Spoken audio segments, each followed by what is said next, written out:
Hey, Holy Watchers. Mama TC's back in the house. That's Lady TC Knows.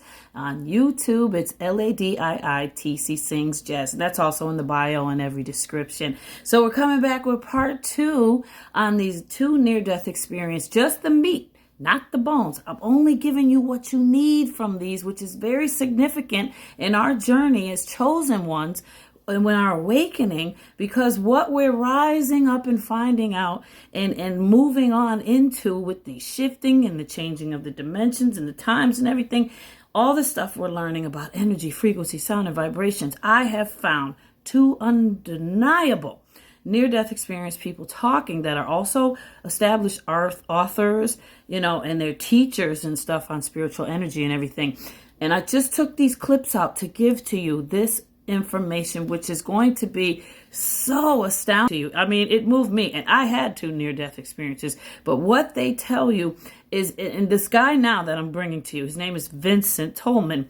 He's going to bring you, and you can always watch these videos over there on YouTube, and but what he's bringing to you is 10 points. And he brings you a little bit more. And it's so divine what he's got for you. I'm telling you, these are chosen ones that are bringing you this information because that's their purpose. Like my purpose was to come back. So tune in now. Here we go. I want you to see this and you're going to love it. And we'll chat another time. But this video is going to take 10 minutes. At the end, I do say some few things. So hang on. Love you. Stay tuned. The energy coming from home. And so I proceeded to say, hey, let's go home then. I want to go home. This love that was healing me, and it was healing me from an entire life of abuse, of trauma. I knew I wanted to go towards whatever that energy was, because that energy to me was heaven. My guide, he introduced himself as Drake. He started to help me understand that the most important thing for us in this life, the most important thing is authenticity.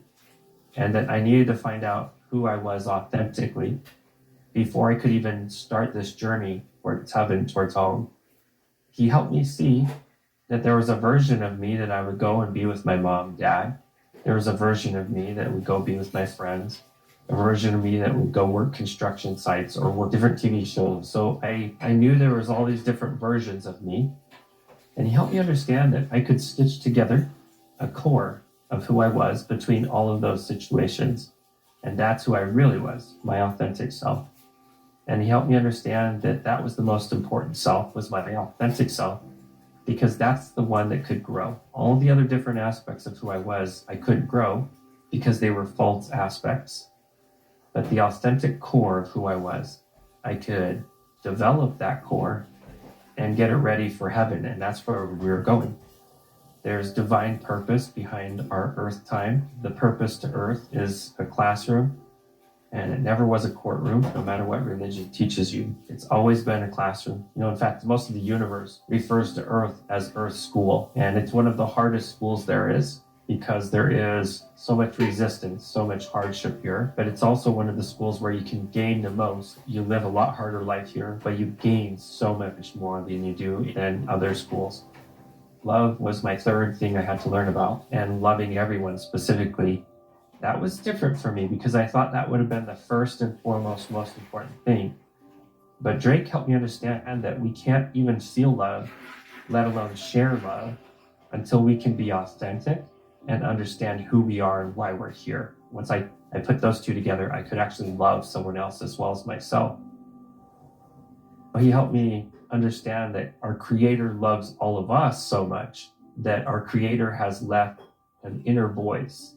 It could be called the spirit, it could be called intuition, and it could be called gut instinct. And if we want, we can turn it on and we can strengthen that. And one of the ways to do that is to understand our relationship with technology.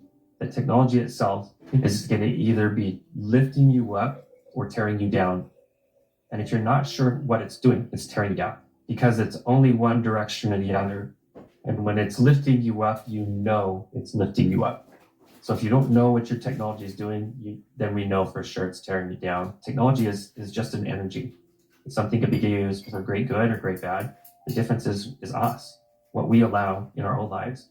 And I personally subscribe to something called the Hour of Power, where I will make sure whatever I'm doing first thing in the morning for 30 minutes and whatever I'm doing last of my day for the last 30 minutes of the day, I call that the hour of power, because what we put in that sacred time, it becomes who we worship.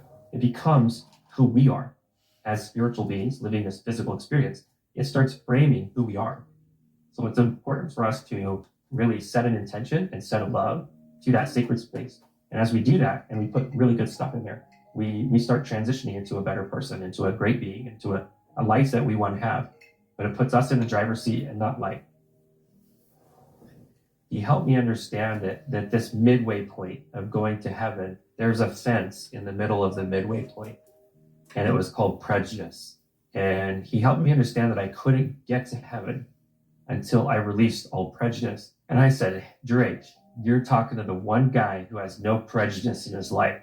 I really believed that at the time. I have 2 Korean sisters. I felt that I was the least racist. I was the least prejudiced in the whole world. And he lovingly put his arm on my shoulder.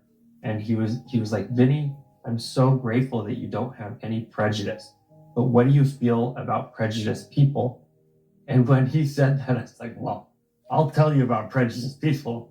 They are so close-minded. They are so ridiculous. I can't believe they choose on race or religion or lifestyle to ostracize and to cut out. I was like, I hate prejudiced people, so that should let me get into heaven. He lovingly showed me I was joining the prejudice team by hating prejudiced people. Then Drake showed me one of the most prejudiced people I knew in my life.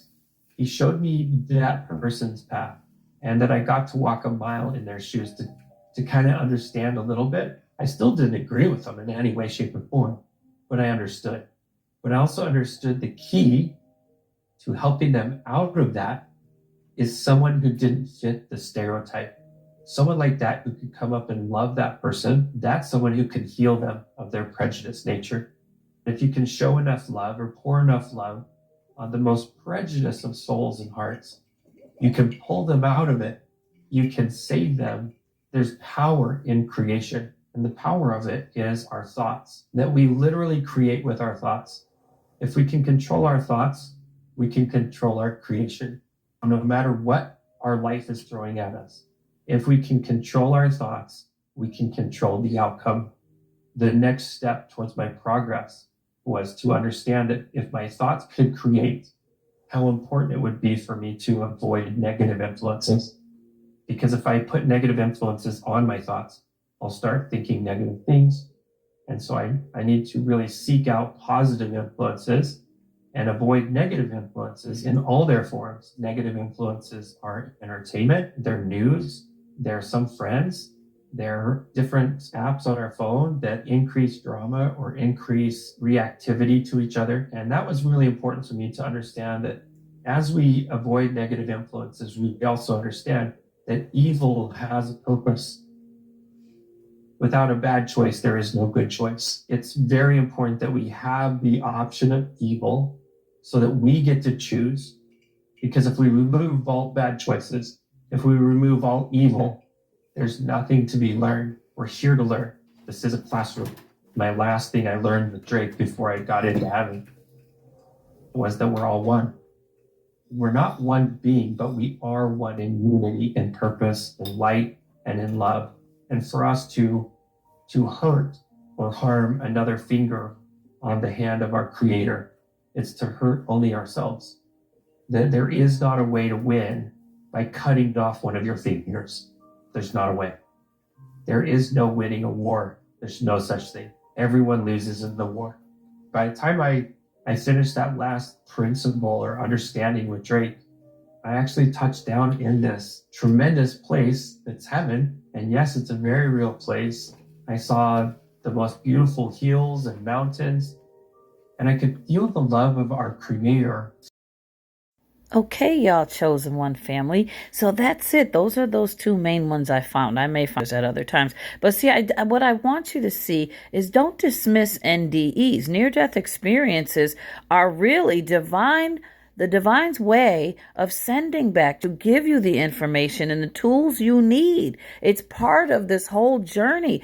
Every video you see in the algorithm with messages for chosen one, there's people already down here. There are people that are divine, that are living in human bodies, like some of us chosen ones, holy watchers, and others. And then there are the people that have near-death experiences to come back and deliver the messages that help you on your journey. So I'll see you in the next one. Love you. Have a